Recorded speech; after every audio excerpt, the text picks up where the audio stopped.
ആർത്തവകാലത്തെ ശുചിത്വം പെൺകുട്ടികളുടെ മൗലികാവകാശമെന്ന് സുപ്രീം കോടതി. സ്കൂളുകളിൽ സാനിറ്ററി പാഡ് സൗജന്യമായി നൽകണമെന്നത് ഉറപ്പാക്കണമെന്നും കോടതി വ്യക്തമാക്കി.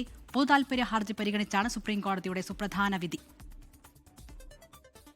ആർത്തവ ശുചിത്വം അന്തസ്സോടെ ജീവിക്കാനുള്ള അവകാശത്തിൽ നിന്നും ഭിന്നമല്ലെന്നാണ് സുപ്രീം കോടതിയുടെ സുപ്രധാന വിധി. ഭരണഘടനയുടെ അനുച്ഛേദം 21 പ്രകാരം ജീവിക്കാനുള്ള അവകാശത്തിൽ ആർത്തവ ആരോഗ്യത്തിനുള്ള അവകാശവും ഉൾപ്പെടുന്നു. ആർത്തവ ശുചിത്വ സൗകര്യങ്ങളുടെ അഭാവം പെൺകുട്ടികളുടെ വിദ്യാഭ്യാസ അവകാശത്തിന് എങ്ങനെ തടസ്സമാകുന്നു എന്നതിനെക്കുറിച്ചുള്ള പഠന റിപ്പോർട്ട് വിശദമായി പരിശോധിച്ച കോടതി പല സ്കൂളുകളിലും അടിസ്ഥാന ശുചിത്വ സൗകര്യങ്ങൾ പോലും ഇല്ലെന്ന് ആശങ്ക പ്രകടിപ്പിച്ചു. പെൺകുട്ടികളുടെ ശാരീരികവും മാനസികവുമായുള്ള ആരോഗ്യം സംരക്ഷിക്കേണ്ടത് ഭരണകൂടത്തിന്റെ ഉത്തരവാദിത്തമാണെന്നും കോടതി വ്യക്തമാക്കി. ഡോക്ടർ ജയ താക്കൂർ സമർപ്പിച്ച പൊതുതാൽപര്യ ഹർജിയിലാണ് justice JB Pardiwala, justice R Mahadevan എന്നിവരടങ്ങിയ ബെഞ്ചിന്റെ സുപ്രധാന വിധി. 24 ഡൽഹി.